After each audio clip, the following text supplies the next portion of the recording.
20e aventure de la chevauchée de Renard et de Tibère dans la maison d'un vilain, et comment Tibère y dut laisser sa queue en gage. Un beau jour de printemps autour de l'Ascension, Seigneur Renard, sortant de Maupertuis, très affaibli par une longue diète, fit rencontre de Tibère, auquel il adressa le premier parole. « Mon bel ami, puis-je savoir quel heureux vent vous amène ici ?»« Assurément. J'allais rendre visite à un vilain dont l'enclos se trouve à peu de distance. Le vilain est marié. Sa femme dispose de tout. Elle a serré dans sa huche un grand pot de lait. Je veux savoir quel goût il a. Allons ensemble, sire Renard. Je vous montrerai comment on peut entrer au logis.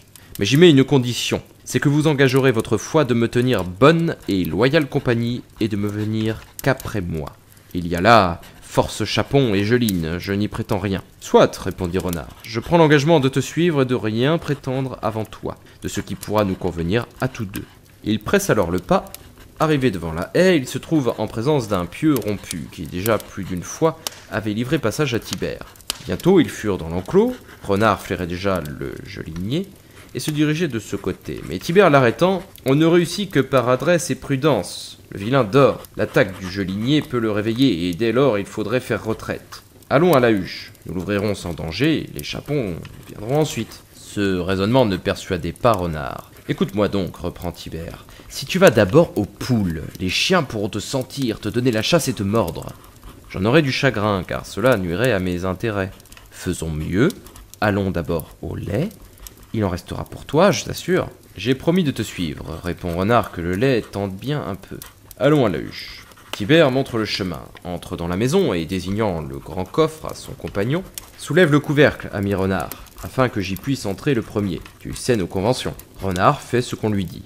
Tibère passe la tête, le corps, la queue, il se met à l'œuvre et tape le lait avec recueillement. Renard soutenait le couvercle, mais la vue du lait le faisait geindre et frémir de convoitise.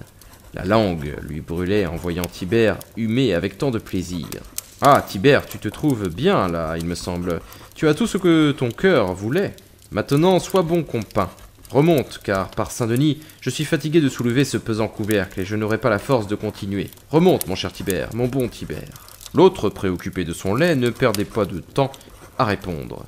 Vainement, Renard accumulait les 12 suppliques. « De par Dieu, je n'en puis plus. Je vais laisser retomber la huche. » Toutes les paroles étaient inutiles. Tibère huma tant qu'il en eut jusqu'au grenon, et bien plus. Soit avec intention, soit par mégarde, il renversa le pot et répandit tout le lait qu'il n'avait pu boire. « Ah !» dit Renard furieux. « Voilà qui est mal, Tibère. Cela est pire que si tu m'avais griffé, mordu, moi, ton seigneur. Mais enfin, sortiras-tu ? Mon Dieu, compagnon, attends un peu. Je n'attends plus une seconde. » Tibère alors se décide à faire un saut vers l'ouverture. Mais Renard, justement comme il voit passer la tête et le corps, se retire et la queue du pauvre Tibère demeure si fortement prise qu'il fallut en laisser la moitié en gage. La douleur lui arracha alors un violent cri. Il resta près de la huche, immobile et les yeux flamboyants. « Comment te trouves-tu, mon beau Tibère ?» lui dit alors Renard de sa voix la plus caressante. « Ah, mauvais compagnon, tu m'as servi de ton plat ordinaire, tu m'as fait laisser la plus chère partie de moi-même. Peux-tu m'accuser d'un malheur qui est ton ouvrage ? C'est toi qui, prenant trop d'élan, as fermé la huche, sans qu'il fût possible de la retenir ouverte. Mais après tout, de quoi te plains-tu ? Tu devrais être rempli de joie d'avoir quelques pouces de queue de moins. Tu en seras plus léger et moins embarrassé. Pense à l'avantage de ne plus rien traîner après soi qui vous arrête. Tu ne faisais rien de cette queue.